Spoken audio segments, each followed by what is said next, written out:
আজকে আমি আপনাদেরকে নিয়ে যাব আমার সঙ্গে কোলকুণ্ডলী মন্দিরে। এই যে এই মন্দিরটা, এটা হচ্ছে কোলকুণ্ডলী মন্দির। মাতা বৈষ্ণোদেবী ত্রিকূট পর্বতে বিরাজমান করেন, এ তো আমরা সকলে জানি। কিন্তু আপনারা কি জানেন, মাতা বৈষ্ণোদেবী যখন 5 বছরের ছিলেন, তখন মা ছোট্ট কন্যা রূপে এখানে প্রকট হয়েছিলেন। এই মন্দিরের নাম কোলকুণ্ডলী মন্দির, যেটা জম্মু শহর থেকে মাত্র 14 কিলোমিটার দূরে নবকোটাতে অবস্থিত। মা এই মন্দিরে 12 বছর পর্যন্ত তপস্যা করেছিলেন, আর এখানে পিণ্ডি রূপে বিরাজমান হয়ে গিয়েছিলেন। মা এখানে নিজের ভক্তদের ভূপিণ্ডি রূপে দর্শন দিয়ে থাকেন এবং তাদের সমস্ত মনোকামনা পূর্ণ করেন। এমনকি এখানে এমন শোনা যায়, মা ছোট কন্যা রূপে এখানে গ্রামের বাচ্চাদের সঙ্গে খেলতেন এবং এটাও বলেন এখনো পর্যন্ত মা ছোট কন্যাদের সঙ্গে এখানে নাকি খেলা করেন।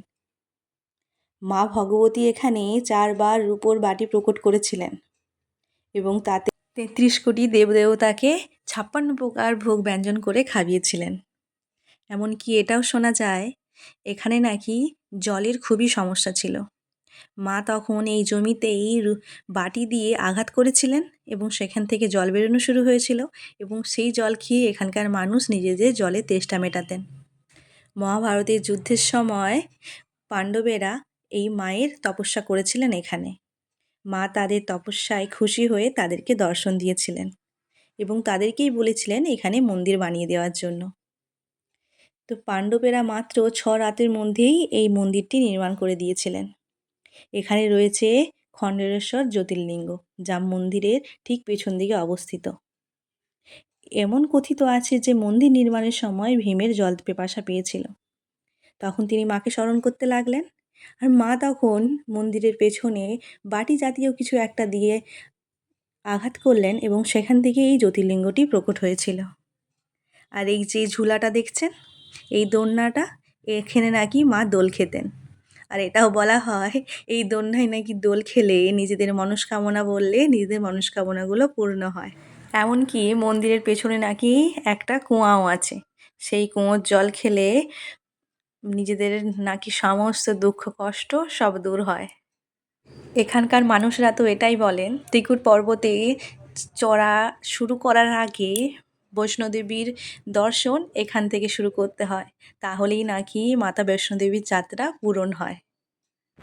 বৈষ্ণোদেবী যাত্রা করতে গেলে নাকি 3টি জায়গার যাত্রা অবশ্যই করতে হয়। প্রথমত কোলকুণ্ডলী, তারপরে হচ্ছে অর্ধকুমারী, তারপরে মা বৈষ্ণোদেবী। সত্যি কথা বলতে বিশ্বাস করুন, এবারে আমার সমস্ত যাত্রা পূর্ণ হলো। মাতা বৈষ্ণোদেবীর দর্শন করতে এই নিয়ে আমি মোট 3 বার আসলাম। প্রথমবার যখন আসি তখন তো ভেবেই রেখেছিলাম এত সুন্দর জায়গা, এত ভালো লেগেছে, এত মনের শান্তি লেগেছে, আমি বারবার আসবো। বারবার না আসতে পারলেও অন্ততপক্ষে মায়ের দর্শন 3 বার করব। কিন্তু এমন তো কোনো কথা নয় যে 3 বারই করতে হবে। তবুও মনের মধ্যে ওই একটা ইচ্ছে। তো এই নিয়ে আমার 3য় বারের দর্শন পূর্ণ হলো। জানেন, প্রত্যেকবার আসি অর্ধকুমারীর দর্শন করতে যেতে পারি না। এবারে অর্ধকুমারীর দর্শনও পূরণ হয়েছে। আর আজকে আমাদের প্রোগ্রাম ছিল একটু অন্যরকম, অন্য দিকে যাবার।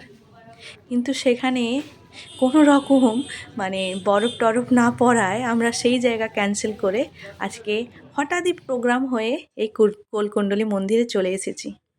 বিশ্বাস করুন, এসে এত ভালো লাগলো যেন মন থেকে এটাই বলতে ইচ্ছে করছে, মা যেন চাইছিলেন যে এবারে আমি তার যাত্রাটা পূরণ করি।